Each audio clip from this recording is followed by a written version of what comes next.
I have no idea if you, okay, oh no, okay, you can hear me, I can hear myself. It's been like 4 years since I used one of these, so I'll do my best. But hi, I'm Benny, and yeah, I'm here to talk to you about neurodiversity, which it's good to admit that it's a new topic because it shouldn't be, but it is. And it's all the rage in social medias these days, so finally people listen when I talk about it.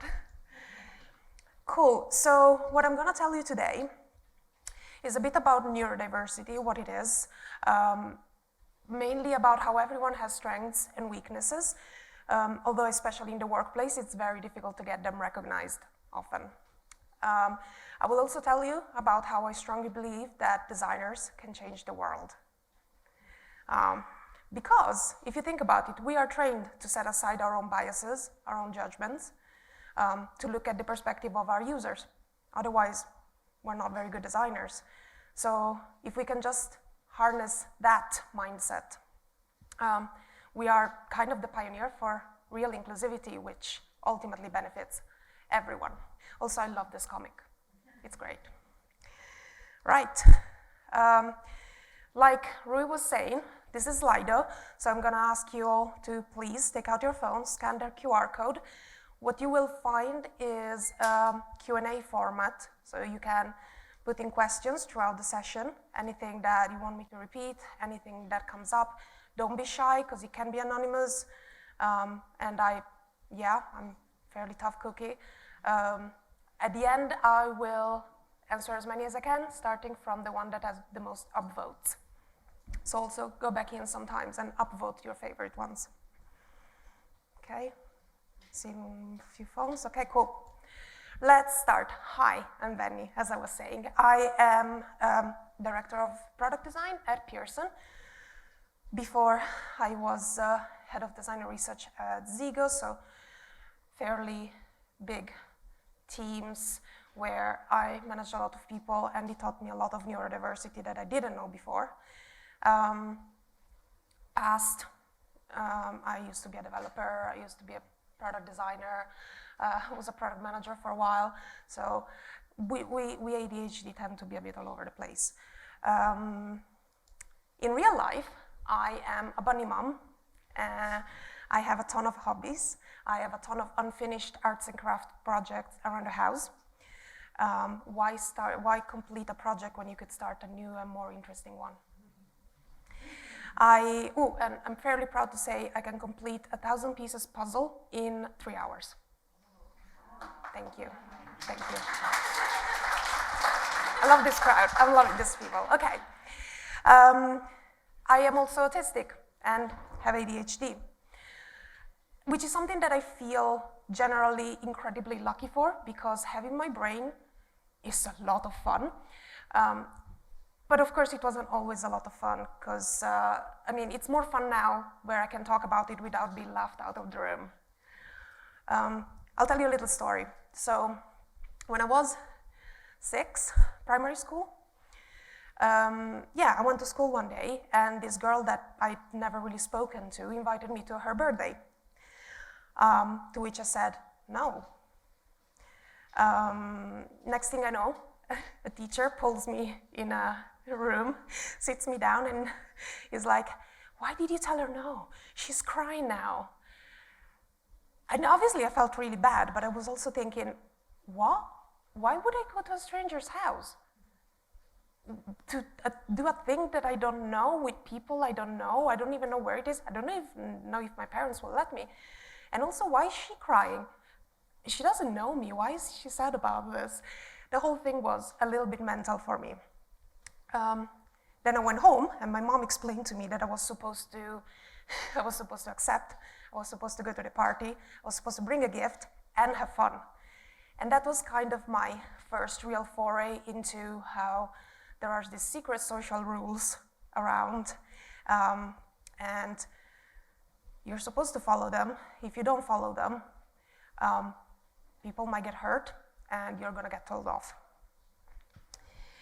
This was kind of like the beginning of a lifetime of anxiety, until I saw a movie when I was about 25, a movie about Temple Grandin, which I will try to show you a little clip.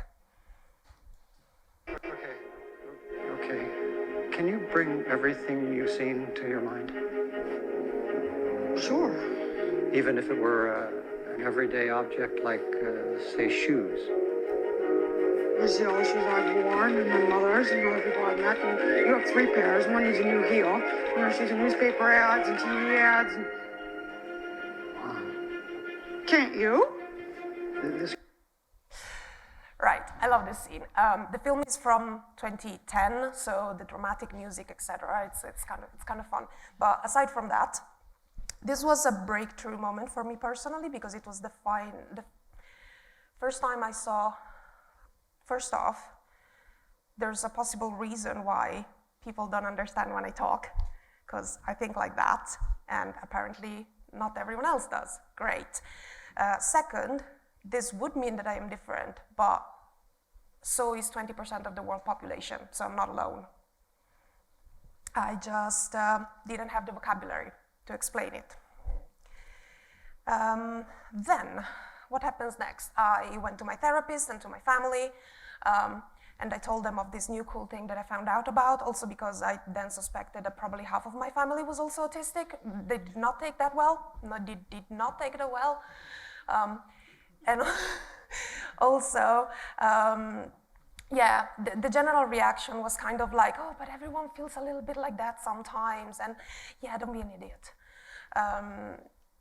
So fair to say, I got a bit discouraged, and I kept reading about it, but kind of on my own, I wasn't really shouting about it. Until COVID hit, and in lockdown, I'm like, the world is ending, fuck it, I'm gonna go get diagnosed. Getting diagnosed was fantastic. It was like, I could literally feel my general levels of anxiety just drop to the floor. I've never been so calm in my life. It's like, cool. So I've been gaslighted all my life, and turns out that I was right. This is great. Also, very quick note on diagnosis, just for those who don't know. It's very socially acceptable to self-diagnose, because diagnoses like from a doctor and everything are really hard to get. Long waiting list, very expensive to do privately. But yeah. So finally I could embrace who I am. It wasn't a phase. I was very happy. Also, the story is coming to an end in a sec, don't worry. I decided to disclose at work. I decided to, yeah, be open about this because I was proud, and sure, I knew that there was stigma. I knew that people would have thoughts, but again, it was COVID, fuck it. I went to the chief of HR. I worked in a company of about 100 people, so going to the chief of HR for this type of thing was very acceptable.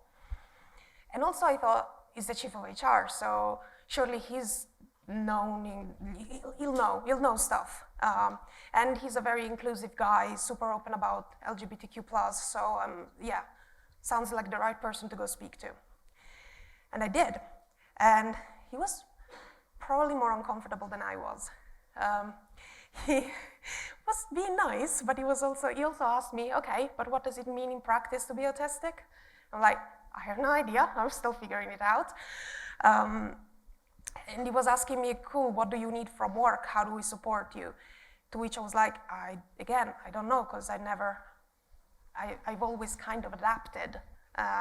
It's not like this was ever an option before. So anyway, it wasn't anything dramatic. Then I came out to the rest of the company and I got great positive feedback. But it was my first foray into seeing how people that are part of a minority, they often have to take on extra work to educate their coworkers, their leaders, their companies. Often they end up leading community supports at work in their own time, unpaid. The burden of education is very often left on us. And I'm saying minority because I think this is fair for all. So, since then, my main special project has very much become, let's get more info, let's find out how other neurodivergent people feel about this stuff, how neurodivergence at work is seen, challenge misconceptions, and see what I can do to help others navigate this stuff. Right. Thank you. I was gonna give you a little puppy dopamine break. So, cool. Now, I'll leave you with this wall of memes saying that I have a confession. I really, really struggle with synthesis when it comes to talking about neurodiversity because there's so much I could be talking about. Like, I could be talking about executive functioning, I could be telling about masking, there's the social model of disability, the disclosure, the diagnosis, not diagnosis. I went through 7 drafts of this talk. Every time my husband had to pull me out of them before I went down a rabbit hole. Hi, Garrett. And I also was terrified to say anything wrong whatsoever and leave some people with misconceptions. So I passed this through my best neurodivergent friends for proofreading, and they had lots of comments. Basically, there's so much, and I'm gonna throw a lot of stuff at you in the next 20 minutes, and then I will go home and kick myself because I forgot stuff. But it's fine. We'll see where we get to. Start from the beginning. What is neurodiversity? Neurodiversity is the big umbrella. It's like saying diversity includes men and you know. Neurodivergence is when your brain processes information, learns, behaves differently from what's considered typical. It can feel different ways. It's like, I like to think of it as, it's like when you meet someone from a completely different culture. But people also say that it's like running on a slightly lesser known operative system. The gist is that there's nothing wrong with it. It's not a bad thing, it's not harmful, it's not really something that needs to be corrected in any way. The only problems arise when you get a neurodivergent system trying to interact with a neurotypical system. And the same the other way around. It's the same deficit, it's the same problem. So my story earlier about the birthday party, if you think about it, I was operating on logic and self-preservation. The whole thing sounded scary, I didn't know about it, so I said no. The girl was operating on social norms and excitement. It was a lose-lose, but we were just operating in 2 different models. There wasn't anything bad with either. Now, there is a number of conditions that are, they fall under the neurodivergent umbrella. It's a little bit more than this. Also, some got pulled in recently. It's a whole thing, but gist is, these are medically recognized conditions. Neurological affect cognitive functions, but the most important thing is they are not illnesses. They are just a description of how a person's brains work. So most neurodivergent people prefer to use identity-first language, like I say I am autistic. I don't say I have autism, because it's not a cold, and also it's not a bad thing. There's also something to say about these. I'm not going to talk about this much because it's very easy to fall into a trap of profiling. Like ADHD, you're probably imagining a hyperactive kid that can't sit still. Autistic, Sheldon Cooper from The Big Bang Theory. By the way, I love young Sheldon. I actually think that for autism education, that's pretty good. Cool. So this condition, like I said, affect various traits, and they all affect neurodivergent people differently. For example, I'm super sensitive to certain noises, acute, sharp, booming. I'm the person who shouts at everyone to mute their Slack notifications during Zoom meetings. It destroys my brain. It was a joke in my old office. I also, for example, avoid kids because they're very unpredictable, and yeah, I have nieces that I love very much, but generally, yeah, I do avoid kids. And gigs, But I have tons of neurodivergent friends that love festivals. It's just, yeah, for them, that's not a problem. Also, there's other autistic people that love skin-tight clothing. There's others that hate that and need very baggy clothing because someone is sensory seeking, someone is sensory avoiding. You can also wake up in the morning and feel more sensory seeking or sensory avoiding. There is this joke that you can recognize a neurodivergent person because they will have very strong feelings about socks. But probably one of my biggest surprises here when I was first learning about it is it's not just all in our brain, like it's sensory, it's all the nerves, it's how we function, it's a whole thing, it's taste, texture, not texture, too savory, too sweet. It's so holistic. I want to show you some of the most recognized strengths of the neurodivergent umbrella spectrum, because we're going to talk about work again in 1 second. So I'm not associating them with their known conditions because, again, profiling, but this is honesty, take honesty, and sense of justice. This is something that you kind of find in everyone. We're very straightforward. It's usually what puts us in trouble most of the time. You can definitely count on a neurodivergent person to call bullshit, whether or not it's good for them to do so. But also problem solving, pattern recognition, like we've seen, visual thinking. These are just things that come very, very natural. Some of these also cause weaknesses. This is where the interface thing comes back. Being very honest can make us very vulnerable to being tricked. We can be quite gullible. I have definitely been the person that other people go complain to and then say, oh yeah, no, but I don't have the courage to tell that to the teacher. And I go like, oh yeah, sure, no, you know what, I'm brave, I'll go tell them. and then I get in trouble and they run away. It's a thing. It's a beautiful, complicated thing, and let's look at a puppy. Oh, and remember, Slido if you have any questions, or upvote, etc., etc. And I'm gonna hit you with some stats. So in the US, it is estimated that 30 to 40% of all neurodivergent people are unemployed, which goes in contrast with the less than 4%, which is the normal unemployment rate. In the UK, autistic people,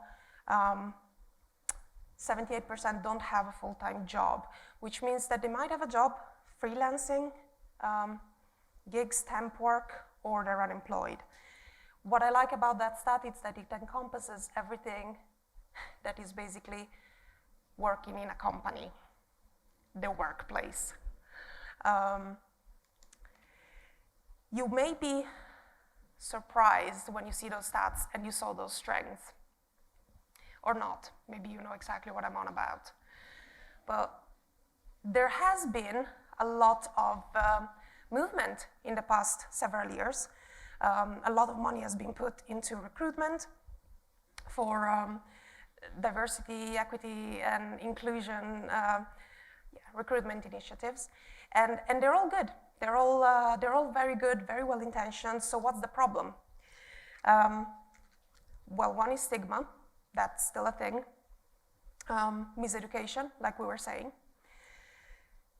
But there's something else, which is what I want to unpack here, which is companies often don't realize what they're taking on when they hire an openly neurodivergent person. Not that it's a particularly heavy effort, it's not about that, but thinking differently means behaving differently, means showing up differently. So if we look at this, this is my favorite mental model of all time, the ladder of inference. The gist is, it's about how we interpret information as humans.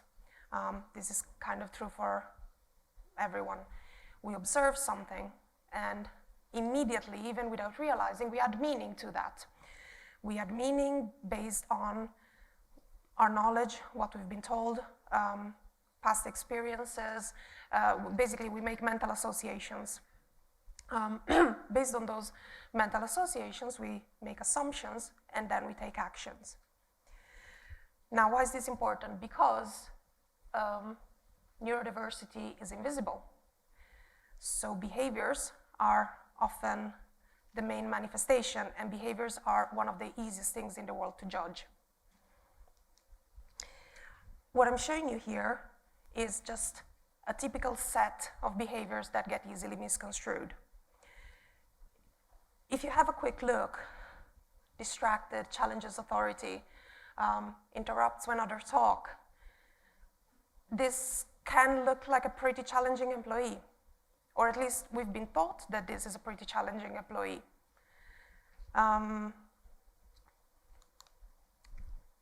Yeah, there's a lot that can go into this. I'll tell you another few stories.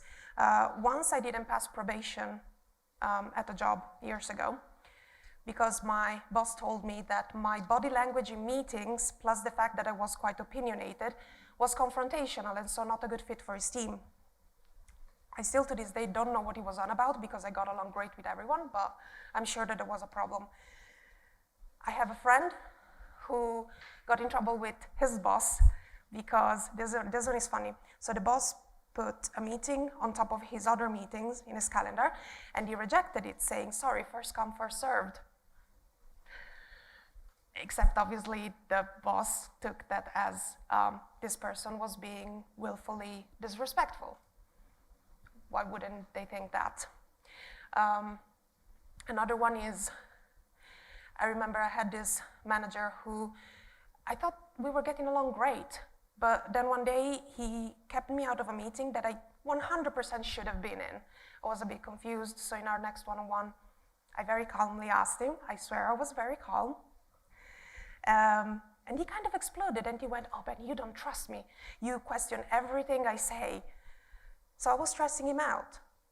I had to unpack that, and I realized that what, from my eyes, was asking a lot of questions to better understand the context, the business case, the big picture of the projects we were doing, to him, looked like I was nitpicking, criticizing him, and yeah, I didn't trust his judgment. That's kind of my life story at work, but also it is the story of most neurodivergent people I know. A bit more scarily, most neurodivergent people I know have had some form of HR level trouble in every job they've had, even though they are brilliant, hardworking, nice, and absolutely do not intend to cause any trouble. So what happens is when we add meaning to what we observe, all we're doing is we are telling ourselves a story. The story comes from culture, it comes from hearsay, it comes from misinformation. Sometimes it also comes from good things. However, we are told from a very young age that there is a right or a wrong way to do things. And as open-minded as we want to be, and as hard as we try, you know, things like you need to prioritize your boss's meetings, you need to dress professionally, you need to be able to focus when your teacher tells you. Those are all things that are just a construct. They have to happen, otherwise you are undisciplined, unreliable, etc., etc. So it is genuinely hard, even for allies, to unpack all that and realize that it's oversimplistic normative bullshit, and that it doesn't actually have an impact on how competent a person is or how good they are. So those misconstrued traits.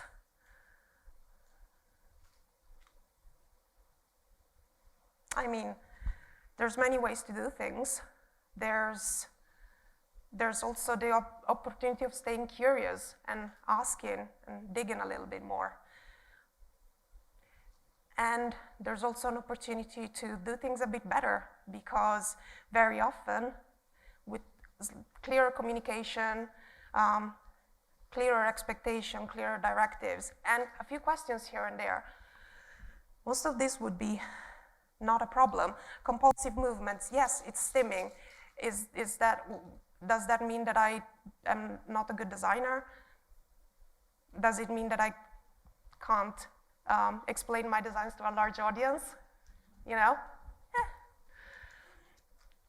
This is my favorite role reversal saying of all times. It's, okay, you're sniggering, so I'm gonna let you read it for a sec.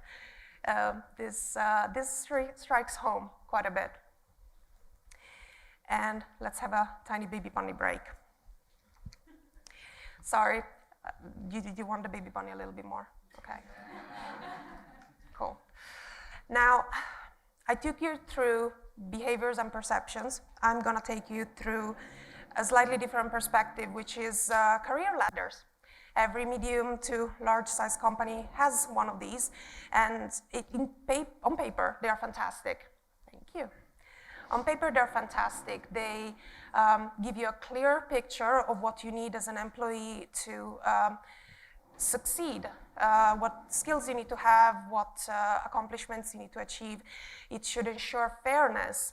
It should ensure nothing is ambiguous. Everything is in black and white and transparent, and seniority then gets linked with the impact that you're having in the company. In theory. This is a particular sore spot for me. First off, these encourage a lot of conformity. These are literally boxes. And yes, we get HR training to not use them as tick box exercises, but what does that mean? It means that then there's a ton of ambiguity around them again. So what are they there for? I'm being, what's the word? I'm being opinionated here. What this describes is an ideal fit of expectations. And especially in design and in tech, we really should be looking for innovation. The other thing is that when you kind of sift through them and boil it down, these are kind of the main skills, the main traits that determine the success of a person in life and in companies. Storytelling, communicating to larger audiences, being generally organized, timekeeping, and giving a lot of visibility into your work. I'm seeing nodding, so I'm guessing that, yeah, you kind of get it. So these are all skills that give people peace of mind. Those down there, execution, strategy, problem solving, they're ridiculously important, but they're a bit hidden. They're less visible unless you add the storytelling, the communication, the influencing on top of them. So what this is telling me, and I've been digging into this for the past couple of years. I've been talking to design leadership, product leadership, HR consultants. It seems like everyone agrees on just a few things. One, there is a ton of invisible criteria that goes into those progression frameworks. And it's usually labeled cultural fit. Also, what does seniority mean? Yeah, there isn't a set of rules that make up. There isn't actually anyone who is directly measuring the impact that you have in a company with your level of seniority. So unfortunately, the conclusion that I came to is it all boils down to, can I as a manager trust this person to do the job? And if I trust them enough to do the job, they're senior enough and they're competent enough. Hopefully I got through that because they are somewhat competent and senior. But the trust factor seems to be that invisible extra click. If I don't trust a person to do the job, then automatically they're not gonna be, I don't know if there's any amount of artwork that would make them fill that gap. I want to believe that, but Yeah. This is kind of like when you have a friend with an incredible portfolio, but somehow they still don't get the job. We are generally all inclined to trust more someone that we can relate to, which also can mean someone who looks and behaves like us. So this becomes a bit of a vicious cycle because the people who write those expectations are by necessity the people who make decisions. So they are a minority in themselves, if only in numbers. Remember I was telling you about the chief of HR that I disclosed to who didn't know about stuff. He was also the person who signed off on all promotions, like he approved or rejected promotions, salary reviews, everything else, and he was the embodiment of the cultural fit of the company, and he had no idea what neurodiversity is, as do most people out there, because it's a fairly new field. But how do you think that made me feel? Thinking that I want to have a career in this place, and I'm very, I'm competent, I want to learn, I'm going to go through this, but the people that measure that don't understand my strengths. Really, this is, oops, I forgot about that. I just love memes. Really, what I'm trying to get to is that this is not actually just a problem for minorities. This is generally a systemic problem that we have. So a lot of people nod earlier when I talked about careers and seniority. The point, if you think about it, the higher up you go, the more difficult it is to fit into the ideal, to the point where to become an executive of any sort, you need coaching. You need specialized executive coaching to go up this ideal. CEOs, executive get it. I have a coach, and if I hadn't had a coach for the past couple of years, I really don't think that I would have figured out how to prove my worth. So, yeah. When you look at things through the lens of neurodiversity, what tends to end up happening is just that you unpack bigger problems. They're not just minority problems, they're not just neurodivergent problems. They're just more evident, they look bigger when you look at them through this lens. That was intense, so I'm gonna give you a sec. And then I'm gonna share some good news. And don't forget to upvote, because we're getting closer to that part. So, quick recap. We talked about neurodivergence, neurodiversity. We talked about how it can be a burden to educate your coworkers and your leaders on it. It can be exhausting. But we talked also about a lot of strengths and how the perception of behavior can be an obstacle in recognizing those strengths at work especially, but not just. But also how rewiring how we think about these strengths can be a benefit for everyone. We looked at how the industry's expectations of good performers, it's not really a natural fit for humans. And then how looking at the world through the lens of a neurodivergent perspective can really get those big problems up the comb. Now, it's not all bad. First off, yeah, I pictured a pretty gloomy scenario, but actually there's a ton of companies, there's a ton of places, there's a ton of individuals that are working really hard to sort this stuff out, and some that are even succeeded. I'm hearing incredible things about IBM's neurodivergence program, for example, and the Google and the Facebooks of this world, they kind of have the freedom to explore a ton, and they're doing pretty good stuff generally, or at least, you know, we're moving up. Also, with hybrid working, a lot of the things that earlier we would have had to ask as special accommodation, they're not available to everyone. Working from home, having time with no meetings, having quiet spaces, having better documentation, I wish, but at least now we're all feeling it. So it's baby steps, but it's important and it opens up a lot more opportunities. And second, like I was hinting earlier, I genuinely believe that all of this is just a design problem. Follow me. So, neurodivergents struggle because the workplace was designed for neurotypicals. Women struggle because the workplace was designed for men. I'm going back a few years, we're getting there.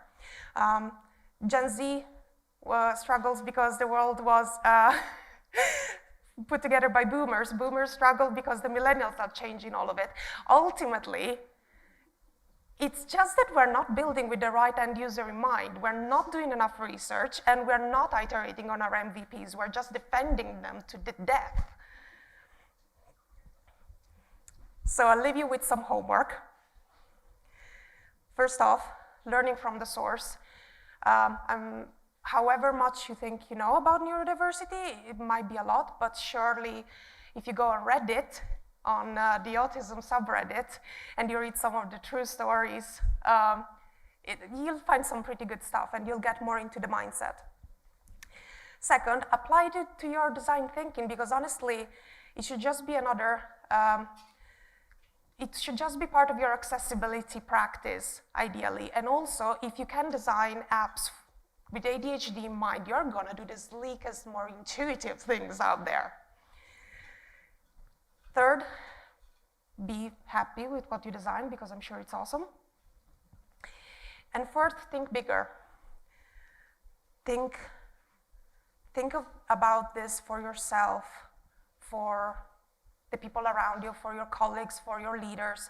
Think of removing the judgment, increasing the curiosity, being a good designer, which I'm sure that we all are here.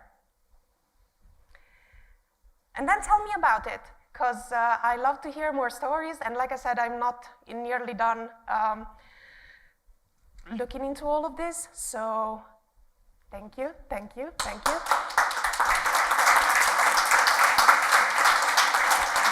Do I actually have any time left? Do I actually have any time left, or did I talk too much? 2 minutes. 2 minutes. Okay, let's just check. Oh, come on. Well, okay, heard that everybody's a bit on the spectrum. Kind of, but no. It's, they say that it's like if you're pregnant. You're either pregnant or you're not. But if you're not pregnant, you can get like back pain and swollen feet, et cetera, so you get the picture. And what can we do to help neurodiverse colleagues at work? Chat with them. We usually love to talk about this stuff. And yeah, just try to unbrainwash yourself. It's hard, but it's very satisfying. Cool. Sorry I talked too much, but it's one of the side effects. Thank you so much. This was fun.